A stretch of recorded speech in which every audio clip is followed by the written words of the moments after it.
Saudara-saudari terkasih, selamat pagi. Salam jumpa lagi dalam Sabda Siap Saji, Senin 20 Juli 2020. Marilah kita berdoa dalam nama Bapa, Putra, dan Roh Kudus. Amin.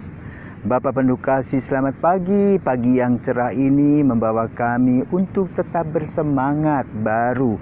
Di hari baru ini mohon berkat-Mu Tuhan, penyertaan-Mu, agar kami boleh berdoa, berkarya dengan sukacita dan mengalami damai sejahtera, sehingga kami boleh merefleksikan langkah-langkah kami yang lalu dan merencanakan langkah-langkah kami ke depan di dalam Engkau.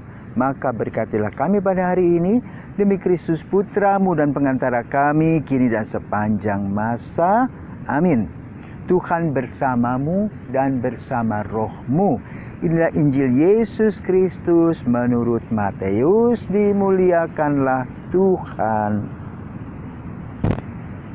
Sekali peristiwa, beberapa ahli Taurat dan orang Farisi berkata kepada Yesus, "Guru, kami ingin melihat suatu tanda daripadamu."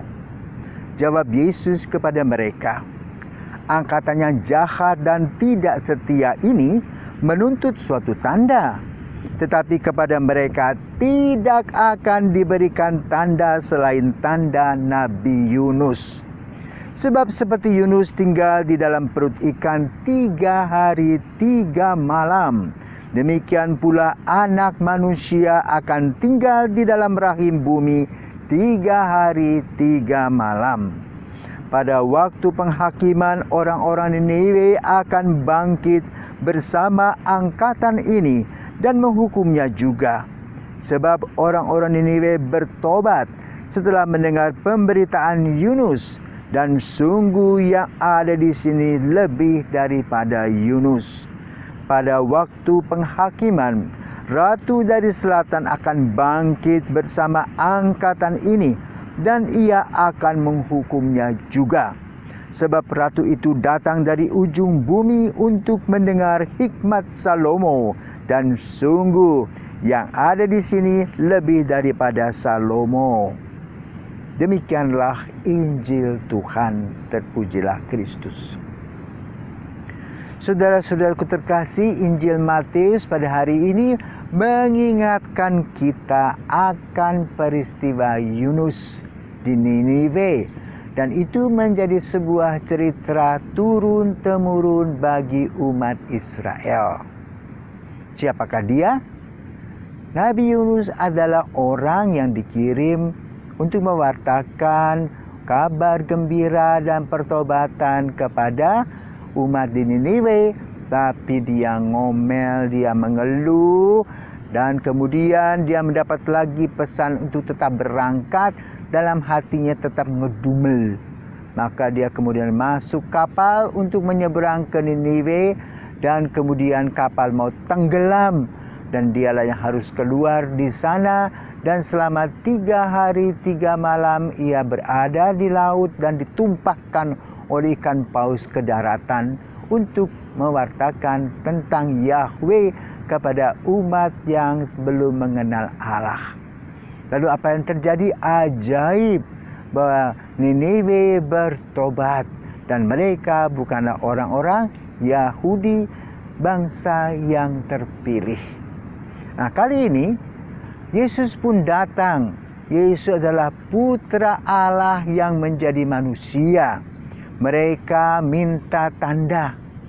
Apa yang dibuat oleh Yesus? Yesus sudah mempunyai kerangka pewartaan kabar gembira dan damai sejahtera, yaitu dengan doa dan karyanya. Sebelum Yesus melaksanakan tugasnya, ia berdoa mempersembahkan hari-harinya kepada Bapa di surga, dan melaksanakan doa dalam kehidupan nyata, yaitu penuh dengan belas kasih, menyembuhkan orang, membuka mata si buta, si lumpuh berjalan, dan juga orang-orang yang kerasukan sembuh kembali. Bahkan yang meninggal pun bangkit dan hidup kembali seperti Lazarus. Namun mereka buta, tidak bisa melihat apa yang dilakukan oleh Yesus. Kenapa? Mereka mempunyai motivasi yang berbeda. Apa motivasinya? Yaitu hanya berpikir tentang kepentingannya sendiri, mendengar perkiraan-perkiraan manusia dan pejabat-pejabatnya untuk melihat bahwa Yesus bukanlah putra Allah. Tetapi Yesus terus berjalan dan makanya mengatakan angkatan yang jahat ini buta mata dan hatinya. Kita pun juga sesering sebagai seorang yang sudah dibaptis, tapi kita tidak faham dan mengerti tentang ajaran dan kasih Yesus, maka kita memporak-porandakan iman kita sendiri dengan melanggar tata aturan atau hukum gereja. Misalnya sebagai seorang Katolik isinya beberapa, kawin cerai, lalu hidup semaunya, tidak sesuai dengan kehendak Tuhan yang penuh dengan kasih. Mencelakakan orang tentu bertentangan dengan kasih Yesus. Juga mencurigai orang, menyusahkan orang, itu tidak cocok dengan kehendak Yesus. Maka mari kita melihat tanda-tanda dalam kehidupan nyata sehari-hari seperti sekarang. COVID-19 ini merupakan suatu waktu yang bagus sekali untuk merefleksikan diri. Bagaimana Tuhan sudah memberikan berkat-berkat-Nya, tetapi kita merusak dunia ini. Dengan COVID-19 ini, bumi tertawa kembali, udara menjadi segar kembali tanpa polusi, dan begitu banyak pertumbuhan dan perkembangan. Kutub juga mempunyai es yang berkumpul kembali sebagai bentuk keseimbangan dunia. Selama ini kita sibuk dengan global warming, tapi sekarang dengan COVID-19 ini kita belajar memasuki new normal. Refleksi diri, memperhatikan kesehatan masing-masing, memperhatikan kesehatan semua saudara yang ada di sekitar kita, dan itulah berkat yang baru. Semoga kita boleh melihat tanda kasih Tuhan yang secara nyata di dalam kehidupan kita sehari-hari. Tuhan memberkati. Selamat beraktivitas. Mari kita berdoa.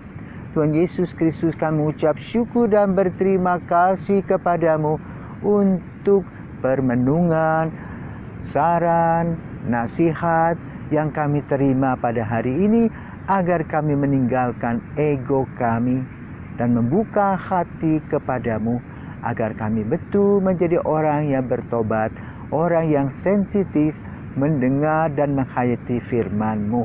Karena itu berkatilah kami kini dan sepanjang masa. Amin.